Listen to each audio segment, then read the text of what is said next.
ওয়ালাকাদ কাররামনা বানি আদম, রাব্বুল আলামিন যেখানে বলেছেন যে আমি আমার বান্দাকে অত্যন্ত সম্মানিতভাবে আমি সৃষ্টি করেছি, তো সেই সকল বান্দারা দুনিয়াতে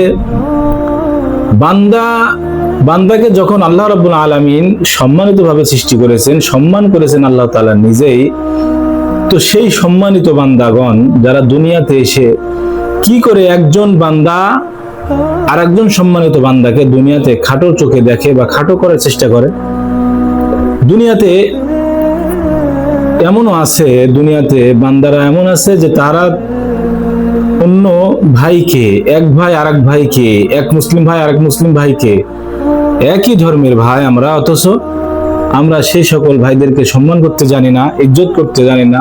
কি করে তাকে ছোট করা যায়, কি করে তার আগে উঠা যায়, তার পিছনে কিভাবে পিছনে কথা বলা হয়, এসবগুলো মারাত্মক গুনাহের কাজ, অসম্মানীয় কাজ। বান্দাকে যদি অসম্মান করে, তাহলে আল্লাহ রাব্বুল আলামিন যেখানে বান্দাকে সম্মান জানিয়েছেন, সেখানে বান্দা তো আল্লাহ তাআলার সাথে অত্যন্ত একটা গর্হিত কাজ করছে। যেমন বন্ধুর সাথে এত সম্পর্ক, অথচ বন্ধুর সাথে একবার যদি মনের কোনো অমিল চলে আসে, তাহলে সেই বন্ধু সুযোগ পেয়ে গেল সেই বন্ধুর পূর্বের যত কথা ছিল সবগুলো বলে বেরিয়ে তাকে ছোট করা, তাকে ক্ষমার দৃষ্টিতে দেখতে চায় না।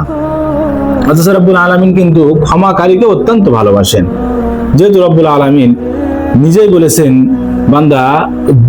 যেহেতু বান্দা সম্মানিত, এই সম্মানিত বান্দা যদি ভুলও করে বসে, আর সেই ভুলের কারণে সে অনুতপ্ত হয়ে রবের কাছে যদি সে ক্ষমা চায়, ইন্নাহু হুয়াল গফুরুর রহিম, নিশ্চয়ই রব্বুল আলামিন বলেছেন যে আমি তার সমস্ত গুনাহগুলো মাফ করে দিই। কেন? রব্বুল আলামিন তো গফুরুর রহিম, তিনি ক্ষমাকারী, ক্ষমা করতে ভালোবাসেন। এই জন্য আমাদের চেষ্টা করতে হবে এক ভাই আরেক ভাইয়ের দোষ ত্রুটিগুলো গোপন রাখা, এক ভাই আরেক ভাইকে সম্মান করা, কারোর সাথে কোনো হিংসা বিদ্বেষ ইত্যাদি যা করলে তার মনে কষ্ট পাবে, সে তা থেকে বিরত থাকা। রব আমাদের সবাইকে তৌফিক দান করুন।